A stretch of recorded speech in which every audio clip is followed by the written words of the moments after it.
বিচারক জীবনের ইতি টানলেন প্রধান বিচারপতি ডক্টর সৈয়দ রেফাত আহমেদ। ২৭ ডিসেম্বর অবসরে যাবেন তিনি, কিন্তু শীতকালীন ছুটির কারণে বৃহস্পতিবারই শেষবার এজলাসে বসেন তিনি। রেওয়াজ অনুযায়ী প্রধান বিচারপতিকে সংবর্ধনা দেয় আইনজীবী সমিতি।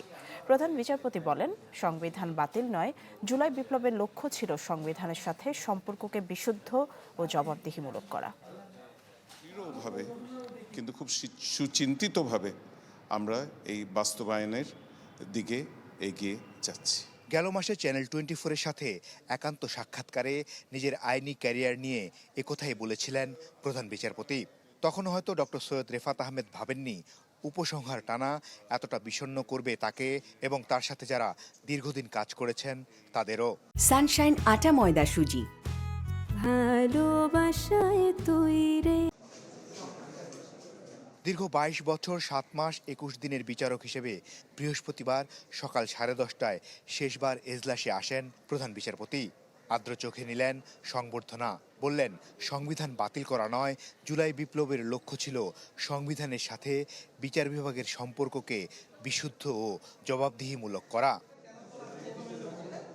পরে অ্যাটর্নি জেনারেল বললেন, মাজহার হোসেন মামলার রায়ের পূর্ণতা পেয়েছে প্রধান বিচারপতির হাত ধরে। সেই সাথে রাজনৈতিক অনুকম্পায় বিচারক নিয়োগের সংস্কৃতি ভেঙেছেন প্রধান বিচারপতি।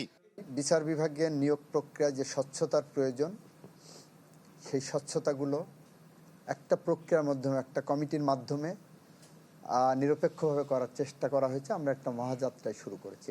তিনি আরও বললেন, ৫ আগস্ট অভ্যুত্থান পরবর্তী ডক্টর সৈয়দ রেফাত আহমেদ যদি অভিভাবক সুলভ দায়িত্ব না নিতেন তাহলে সংকটময় হতো এ যাত্রা। কুয়াশাচ্ছন্ন বিচার ব্যবস্থাকে উনি আলোর পথে নিয়ে এসেছেন।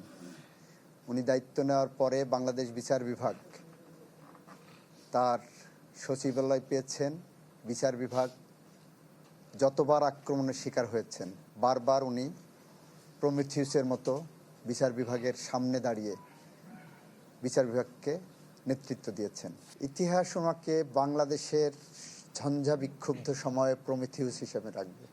প্রধান বিচারপতি নিজেই বলতেন, রাজপথ থেকে উঠে আসা এক প্রধান বিচারপতি তিনি। সময় বলে দেবে বিচার বিভাগকে শৃঙ্খলা ও দৃঢ় ভিত্তির উপর দাঁড় করানোয় তার চেষ্টায় কতটা সুফল পান আইনি প্রতিকার প্রত্যাশীরা। মাসুদুর রহমান, চ্যানেল 24, ঢাকা।